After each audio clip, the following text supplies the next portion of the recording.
Bonjour, bienvenue à toutes et à tous sur Cocotte TV. Aujourd'hui, une nouvelle vidéo de présentation qui porte sur un boîtier, à savoir le tout nouveau Xigmatech Odin. Un boîtier qui, vous allez le voir, propose un style quelque peu différent pour un Xigmatech. On reste sur quelque chose de très recherché, mais c'est beaucoup plus lisse que d'habitude.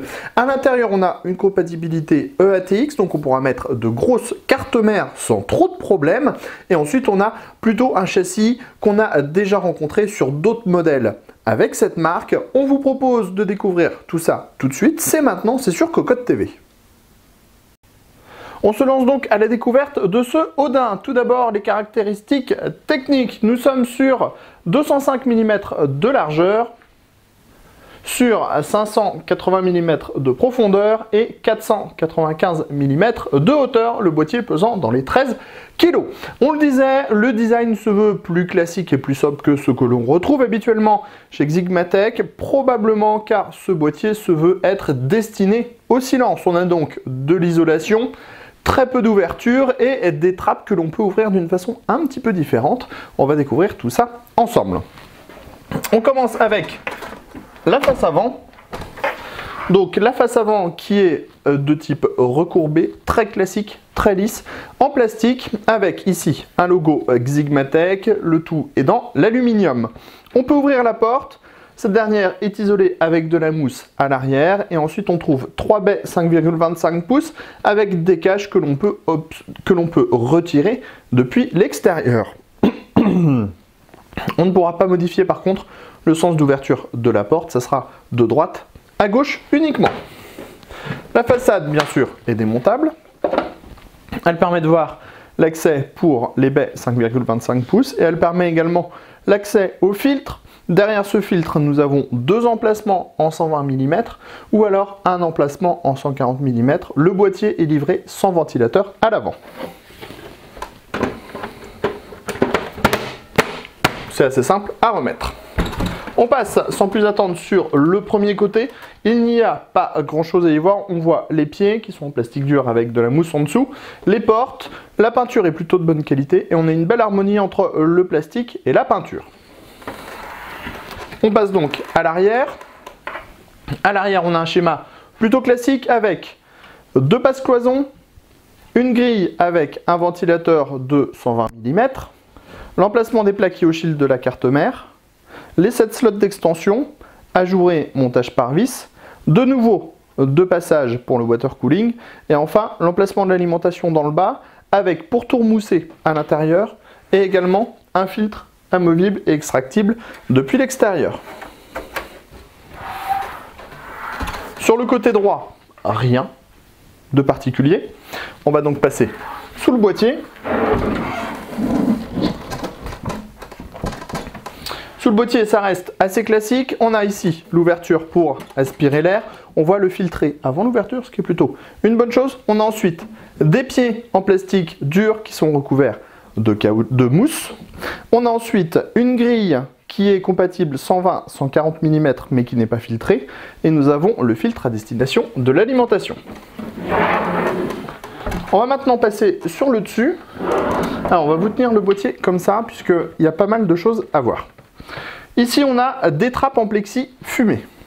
Si on ouvre la première, on a accès aux différentes prises additionnelles du boîtier avec deux USB 3.0, deux USB 2.0, les entrées-sorties audio, le power on, le reset. Le tout, c'est clair avec un X blanc en dessous. Ensuite, on a les trappes à destination des ventilateurs. Alors, on va essayer de vous le faire comme ça, parce que je pense que ça sera le plus parlant. On peut appuyer sur ces dernières à l'arrière. Et en fait, ça va ouvrir les trappes. Donc c'est avec une sorte de petit vérin, c'est mécanique. Et en fait, les trappes vont donc s'ouvrir pour permettre à l'air d'être expulsé en dehors du boîtier.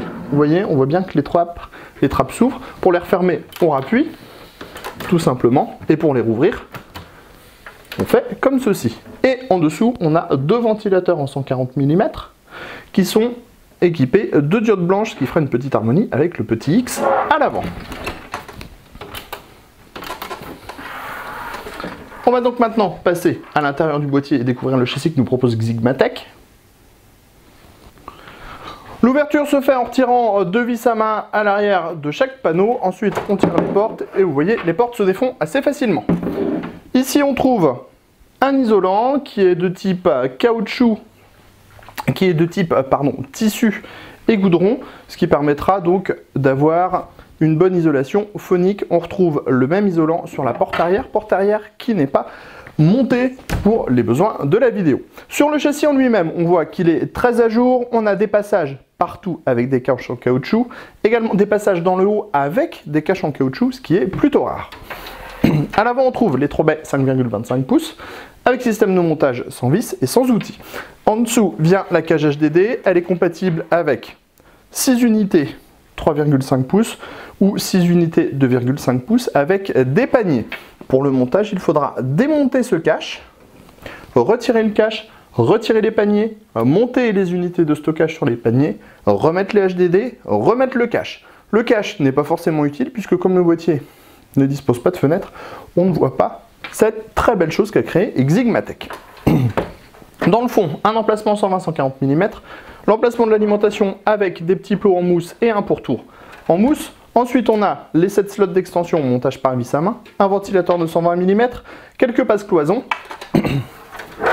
Et dans le haut, on trouve les deux emplacements, les deux ventilateurs en 140 mm. On n'aura pas la place de mettre des ventilateurs au-dessus.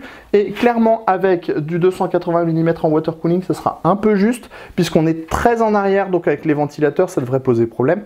Par contre, sur du 240 mm, pas de souci. À l'arrière, donc toujours des passages partout, également un petit passage là qui peut être intéressant pour certains câbles. Les cages HDD, 6 cages HDD. Enfin, vous remarquerez, on a un beau paquet de câbles. Donc, pourquoi ce beau paquet de câbles? Parce qu'en fait, les ventilateurs se mettent en route quand vous allez ouvrir les trappes.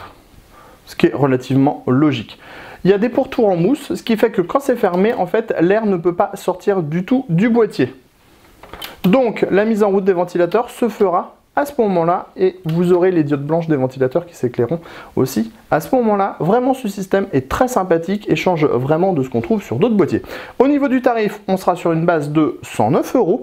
On vous donnera notre avis très prochainement sur cocoteland.com sur ce nouveau boîtier. Et sur ce, on vous donne rendez-vous pour de nouvelles vidéos sur Cocotte TV.